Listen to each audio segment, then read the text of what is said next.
എങ്ങനെ ഒരാളോട് ഇമോഷണൽ ആവാതെ വാദിച്ചു ജയിക്കാം. അതെ, അതാണ് പെട്ടെന്ന് പറയാറുണ്ട്, എനിക്ക് തിരിച്ച് സംസാരിക്കാൻ പറ്റുന്നില്ല, ഞാൻ പെട്ടെന്ന് കരഞ്ഞു പോകുന്നു. ഒരാൾ നമ്മളടുത്ത് ദേഷ്യപ്പെടുകയാണ്, എനിക്ക് അയാളെ വേറെ എന്തെല്ലാം സംസാരിക്കണമെന്ന് പറയണമെന്നും ഒക്കെ ഉണ്ട്. പക്ഷെ ഇതാണ് കരച്ചിലാണ്, ബാക്കിയെല്ലാം ആംഗ്യങ്ങളായിരിക്കും. അതെ അതെ ഇങ്ങനെ വരില്ല.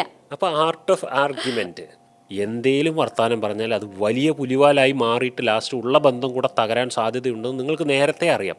അപ്പം നിങ്ങളിങ്ങനെ A to Z കാൽക്കുലേഷനിൽ പോവാണ്. പുള്ളിയുടെ അടുത്ത് പോയി കഴിഞ്ഞാൽ ഇങ്ങനെയേ സംസാരിക്കാവൂ, അങ്ങനെയേ സംസാരിക്കാവൂ എന്നൊക്കെ പറഞ്ഞ് വർത്തമാനം തുടങ്ങിക്കഴിഞ്ഞാൽ പുള്ളിയുടെ ഭാഗത്ത് നിന്ന് 2 പ്രകോപനം ഉണ്ടാകുമ്പോഴേക്കന്നെ നിങ്ങളുടെ കൈ വിട്ടു പോകും. പിന്നെ നിങ്ങൾ ചെമ്പും പിച്ചലൊക്കെ വായെന്ന് വരാൻ തുടങ്ങും. അപ്പോൾ നമ്മൾ പ്ലാൻ ചെയ്തതൊക്കെ അവിടെ പോയ കൊളാവും. അവിടെയും നമ്മൾക്ക് ഇമോഷണൽ പ്രാക്ടീസ്, ഇപ്പോൾ ആർട്ട് ഓഫ് ആർഗ്യുമെൻറ്റ് ഞാൻ കൊടുക്കുന്നൊരു ട്രെയിനിങ് ആണ്, ആർട്ട് ഓഫ് ആർഗ്യുമെന്റ്. ഒരു എലി കിടന്ന് പെടയുമ്പോൾ മാത്രമേ പൂച്ചയ്ക്ക് അതിനിങ്ങനെ തട്ടിക്കളിക്കാൻ തോന്നുള്ളൂ. എലി മുണ്ടാകെ നീ എന്തോ ചെയ്തോണ്ട് ഇരുന്നാൽ പിന്നെ പൂച്ച അതിനെ മൈൻഡ് ചെയ്യില്ല. ആ ഒരു പെടയിൽ കാണുമ്പോഴാണ് ഈ വിനോദം അവിടെ വർദ്ധിക്കുന്നത്. ഇതുപോലെ നമ്മളിങ്ങനെ ഹർട്ടാവാൻ തയ്യാറായി നിന്ന് ഓപ്പോസിറ്റുള്ള ആൾക്ക് അത് താല്പര്യം കൂടും. നിങ്ങൾക്ക് ഏത് സാധനം നിങ്ങളെ ട്രിഗർ ചെയ്യാൻ സാധ്യതയുണ്ടോ അതിനെ റെഗുലറായി പ്രാക്ടീസ് ചെയ്തിട്ട് അതിൻ്റെ ട്രിഗർ എടുത്ത് കളയുക. അതുമൂലം നിങ്ങൾ ട്രിഗേർഡ് ആവരുത്.